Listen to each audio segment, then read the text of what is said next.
Welcome back to another interesting tutorial about Google account settings. And in this video, I will show you how to cancel any subscription on your Google account.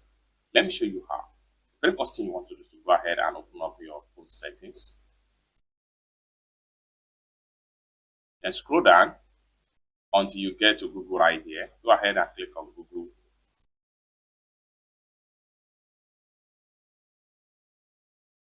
Then proceed with your Google account. Go ahead and click on your Google account. Then scroll down right here until you get to payments and subscriptions. Scroll down right here. Go ahead and click on subscriptions.